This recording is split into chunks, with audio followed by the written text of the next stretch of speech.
watching clips, the best moments from our live streams every Monday and Friday. Don't miss out. Watchale. La Bamba remake in development from Mucho Mas Media and Sony Pictures, exclusive from Variety. Is Lou Diamond Phillips in it? No. Okay. The guy's too old to be doing that, man. He also wasn't Mexican either, right? No, not Mexican. Let's read a little bit. Mucho Mas Media and Sony Pictures have teamed up to develop a remake of the Golden Globe nominated 1987 film La Bamba, based on the life of the rock and roll legend. Luis Valdez, the writer and director of the original film, is on board as executive producer. Get him on. Let's talk to him. Yeah, let's talk to him. Oscar-nominated writer Jose Rivera, The Motorcycle Diaries, and On the Road is attached to pen the script. Thoughts? I don't know either one of those movies. Okay. I mean, my thing is, does it need to be made? But I guess that doesn't really matter anymore. Now, Paulie and I talked a while back how it would be interesting if they did like a mini series that actually stuck to the actual events, dug a little deeper, took a little more time to tell the story a little bit more of the history of the family, that kind of a thing, kind of a Mexican American family story. But that's not what they're doing, right? They're doing a movie. It's a movie. So I don't know. I like that Luis Valdez is part of it, but other than that, I'm cautious. I'm worried about remakes. I've been nothing we've gotten remake wise has been of quality. But that's just it. Is it going to be an actual remake, or are they reviewing how they're seeing the film? Just keep saying re. Yeah, because that's the thing. Because it's like no, because look, that's the argument that needs to be made here. La Bamba was one of those cultural milestones where I think you and I kind of said, Paulie, if it wasn't for that film, most likely Richie would be one of those artists that's probably been lost to time. Forgotten, unfortunately. Because he didn't have a ton of hits. He was barely out of his high school, when he died. And he didn't exactly have the impact that like Buddy Holly did and stuff like that. So where the only reason I think even to that point, people still kind of, and I hate saying it, still kind of remembered who Richie was because he happened to die with Buddy Holly. That movie put him on the map, put him in people's, they know who he is now because of it. And I mean, even that soundtrack with Los Lobos was more successful than Richie ever was at the time when he was alive. So that movie almost became, I kind of hate to use this, but Andre pointed out in our recent Crow postmortem that one of the biggest problems with trying to redo The Crow is that The Crow is basically tantamount to, Brandon Lee's tomb, right? Yeah. Like it is kind of the way we visit him to remember him by. And this kind of movie did that for Richie. That's kind of what I'm getting to is like, before this, not a lot of people would be talking about Richie necessarily, or he'd come up maybe in certain conversations that people would remember. But after this movie, now everybody knows who he was. Everybody knows the impact he had on music and the Latino community and his Mexican American, in rock and roll history. I mean, it's a big deal, and it was something that needed to be told. And it was one of those perfect moments at the perfect time, perfect actors, the perfect way to tell the story about two brothers, not just about, a guy raising to success and stuff like that. It's about a family, right? It's more than just Richie's story. So again, I guess it depends on how they tell it. But that's about how I feel about it. Let's read a little bit more. Want to go down here. We know the story from what the story is all about from before. It was nominated for a Golden Globe, Best Drama and Song of that year in the 1988 Grammys. It's been added to the Registry Library of Congress a couple of years ago. Recognized for its cultural, historic, and or aesthetic importance, which to me is even stranger that you're going to do a remake of exactly. Like that's the point I was just making. Yeah. Now what's part of history. But let's hear it from Mr. Valdez himself, together with rock and roll classics of Richie Valens. My 1987 biopic La Bamba has graciously withstood the test of time, and yet the tragically short life and career of Richard Valenzuela continues to inspire new generations of fans the world over, Valdez said. As new biographical details, Tom, have come to light, a new cinematic look at his eternally young 17 years on Earth can only add to his undying legend. That's from From Luis where? Valdez himself. I don't know. Mm. This is I in say, the, see if you can get him on here. Let's talk. I'd be more than interested to talk to him about this. let's go on a little bit more. Javier Chapa, who will produce for Mucho Mas Media, and a slew of What do other you know executive about them? producers.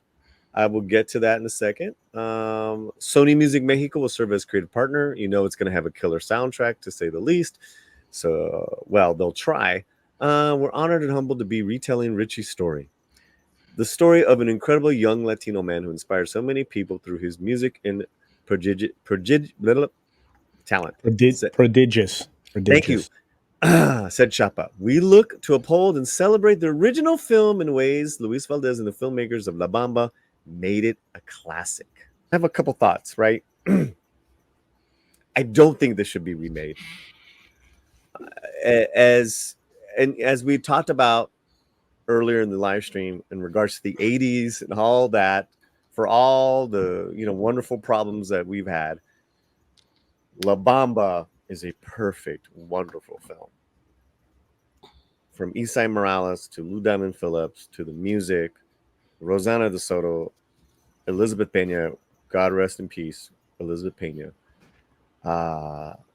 It was just a wonderful story.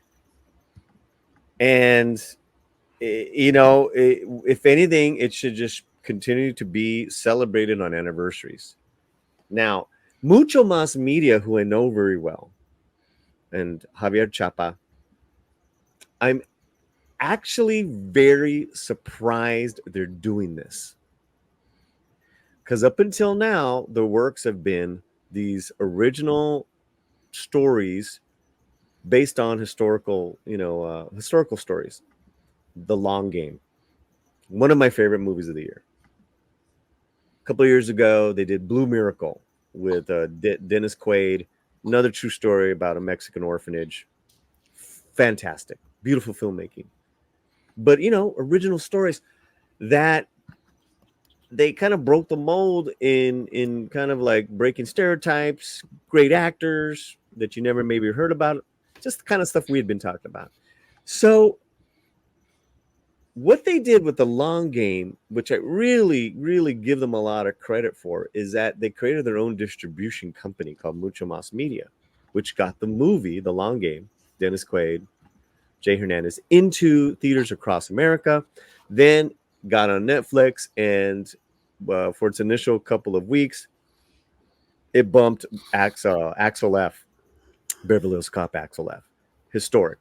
Little movie that was made for nothing. Boom. So they're riding high. And I'm like, this is what you guys are going to. They're taking this on now with Sony, right? They've done everything independently before, and I get it. They got some mad success, and now this is their next step. Now, along with what Tom said, really quick, it kind of makes sense because the other big singers that happen to be Latino have or are being done. Selena, done. It's done again, done. Linda Ronstadt, being done right now with Selena Gomez playing Linda Ronstadt. So you got Carlos Santana, but he's still alive. If you kind of tunnel back, there's Lalo Guerrero. When you start talking about Zoot Suit music, that becomes a little more narrow niche. So when they probably say, you know what? We got La Bamba, man. We talked to Luis. We know him. That's pretty much where I was going with it. Yeah, this is a way of putting. No, you're right. 100. I agree with you. This is a way of putting them on the next level if this works out. Mm-hmm. So like in that respect, I can see it, but I just I don't. And if you could get these guys on here, I would love to talk to them because I don't want to assume what they're doing. But I don't like this idea of the way they're presenting it as basically a remake, right? Yeah. Like I don't like that. Oh, what? And the question is, when I watch this, what is the new elements that came to light. That's what I mean. Like, if there's another way to tell the story, then tell the story a different way.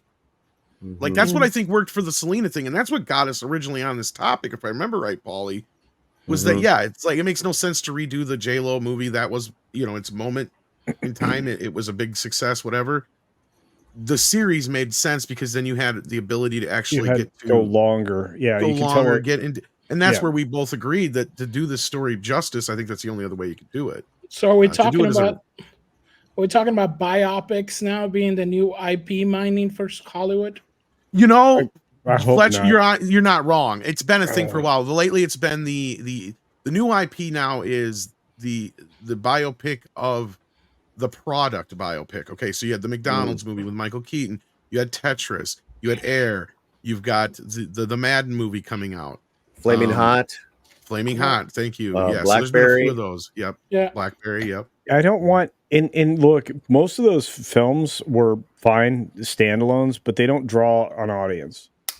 And this is something, if they're going to redo it, it needs to draw an audience, and I just don't know that it will. Because who is the audience for this film now?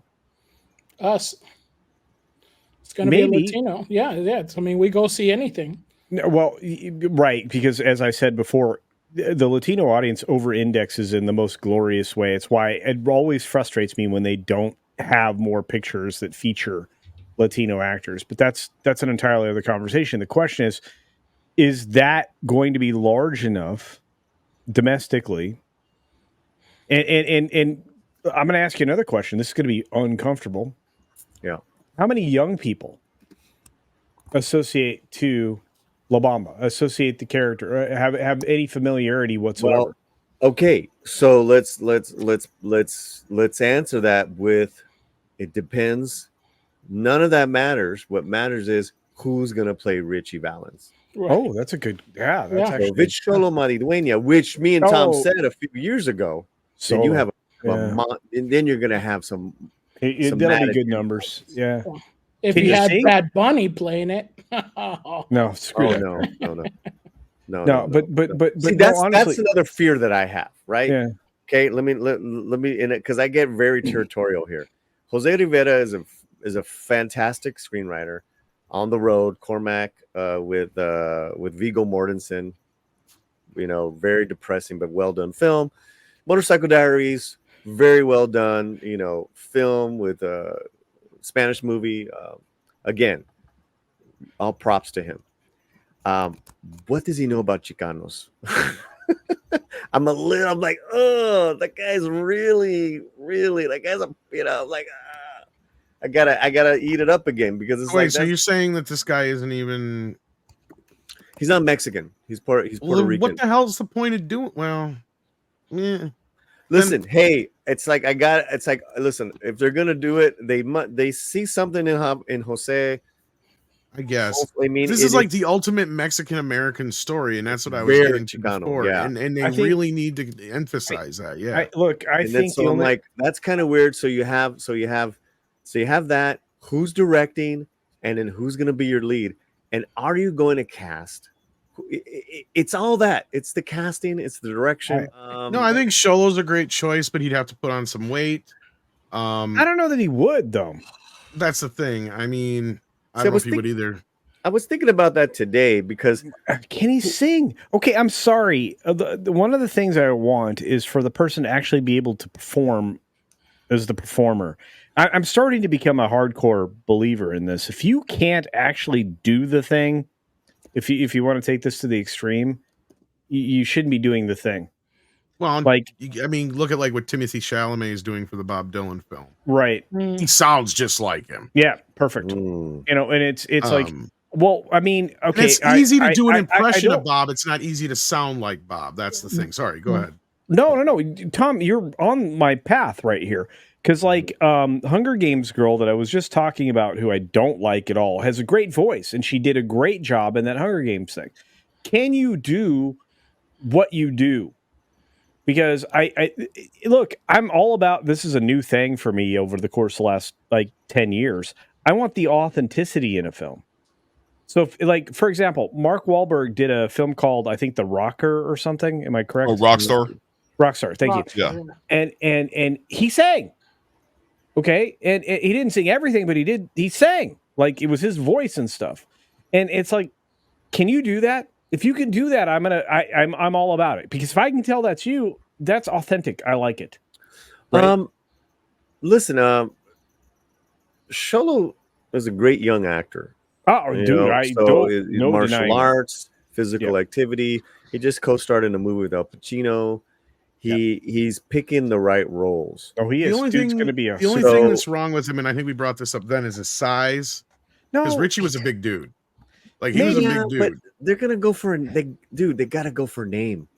But see, that was the one thing. Like, look, this is my point I was gonna get to. It's like, that's one thing they left out of the film about Richie. There's two things mainly they left out about Richie that they could key in a bit more on. One is that he was a very big dude, not just fat, but like a big dude. He was husky, right? Yeah, I think he even had like a nickname of like Teddy Bear or something like that. They called him or something like that. He was over 6 foot, I think. Well, he was he's also half white. Yeah. He's also that was the thing, and he actually I think had a quarter of Indian in him as well. But like, I think it was Cherokee or something like that. But like, point being is like, he was a big dude, and he liked the ladies. There wasn't just one Donna. Like, that's another thing you got to keep in mind here too. Like, he had quite a few ladies, so there's a few things that they could get into, but that's the thing. Yeah, I don't want that. Look, some stories are told perfectly, and they're done in a way that I don't want to say deifies somebody, but it does add an aura or a mystique. Yeah, see how big he was. They called him High Tone as well because he was always the bigger kid. Yeah. So everybody would listen to him. Yeah. Look at that Fender guitar. Yeah. Oh. But Dante, I haven't heard from you. I mean, just if you were doing a casting call, right? Just off the top of your head, I want to pick your brain. Looking at Richie here, who would you go out of the ethnicity of actors? Would it have to be a Latino actor? I would want whoever looks the most like him. Thank you. Like for me, like I would prefer them be obviously Latino, but I'm very big about the look, right? Like, for example, when they made that horrible Whitney Houston biopic, that girl looked nothing like Whitney Houston, man. Oh God, yeah, I heard that was bad. Nothing like really bad. I mean, she was black, but that was it.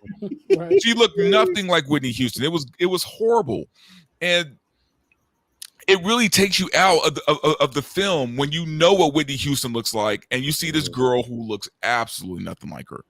And I feel like with any kind of like biopic, man, they have to at least look like the person they're playing. See, I'm a little different culture. Like, I don't care if they lip sync or not. They have to look like the person, man. And if they don't, it just I don't feel like I'm watching the same person. I want to, that's the thing is Luis Valdez is like, well, what do you mean new biographical information we didn't have before? Yeah. The kid was 17. The whole thing was his part was the tragedy of what could have been. Yeah, no, it's like 17 years. I mean, what's new? Did he hump more chicks? I mean, come on. I mean, what's the deal here? Well, that's what I was saying. Is there's a few things, but are they necessarily things we need to get into? Probably right. Not. Well, so do you go for someone that looks like him, or are you gonna go for a name? Okay, can I say something? When I was growing up, I one of my friends, his name was Sean, right? And he looks exactly like this guy, right? But he was not Mexican. He wasn't Hispanic in any way. The problem is what you're asking for. It can be depicted by a whole lot of different races or mixes of races. That is it. Yep. Are you going to be okay if the character looks proper but isn't the right ethnicity? See, this is where we get into that weird thing where it's like, is this the character? That's why we should. We won. We either had to accept that because we're pushing for that, right? I'm pushing for like, look, if a Jeanette Goldstein can play Vasquez, then Camila Mendes can play Tila. All right, Paul, we'll put your money where your mouth is. Then anyone can play Richie Valens. You're absolutely fucking right. What if some incredibly gorgeous, half Filipina, half Hispanic girl can play Tifa in a live action version of Final Fantasy? right? I don't know. What if that happens? Is that But see, we're also okay? talking about a historical person, a real life person here. Sure. But expand it out, because if the person looks like the way the character is supposed to look, should we care? Or the alternative is you go with the unknown, a complete unknown. Right. I agree with that, Verbal. Yes, we brought that up too. Yeah. You do. That do always a casting wins. call for Do a casting call. I mean, I think they should do that. And at the same time, see what names scour the theater kids who can sing, like Culture Sid said. Yeah. You might get lucky. You might find a big strapping. Oh, no, you will okay, I'm going to say it this way. Somebody in the world can do all the things we just described and look the right way, and they won't be of the right We got it. origin. It's Ben Affleck. Ben Affleck, perfect. Absolutely perfect. There you go. Always. You can play 17, no problem. He's putting on that divorce weight, so he'll be ready for the role. The right answer is either Ben Affleck or Pedro Pascal. Always. Pedro Pascal. Always. Well, we're overlooking the obvious, and that's Nicolas Cage. No. We're overlooking the biggest obvious. I want to hear Nicolas Cage sing a Richie Valens song. Oh, Donna! Oh, Donna! Where'd you go? Thank you, Mr. Cage. Our people will call you. Don't call us. He would get the job. No. Come on, let's go. Come on, let's go. Stop. We're really missing because Zendaya could probably pull it off. Oh Lord. Don't go Lord. How do I kick Fletcher out? He's been kicking me out. How do I kick him out? That was dumb. Holy cow. Holy cow. Can't kick me out. Culture. Yeah, you can't. Yeah, I just think, man, if they're going for authenticity, then go the unknown. Yeah. Well, I feel like that's the thing. But like, can't in this day and age, would they even dare to cast out of the ethnicity? I don't think they would. Oh, absolutely not. And I think that's part of the reason to actually do it, though. I mean, you're right, Paulie. But I mean, what other reason is there to really do it other than there's supposedly this new information that they have that we don't know? Because, like you said, they talked to his mother, they talked to his family way back then. Yeah. I don't know how much more access they would have had, but yeah. But I mean, all you have to do is walk in the door and say, "Well, I'm part Hispanic." You don't have to say what part, or even if it's real. It's like, you're getting. It's being Hispanic though. It's actually a little culture specific as far as being American. I know that. I'm just saying, it's like I said, he's Mexican American Cherokee. Like he had a specific mix. Yeah, from the Southwest, right? It's like who are they going to cast to when the Oscar de la Hoya story? That's going to be good. Who are they going to cast? Oscar de la Hoya. There you go. He can play himself. You're right. Play himself. Manny Jacinto. Manny, that would actually work. He's the new Pedro Pascal, I hear. The new Pedro Pascal. Manny Jack.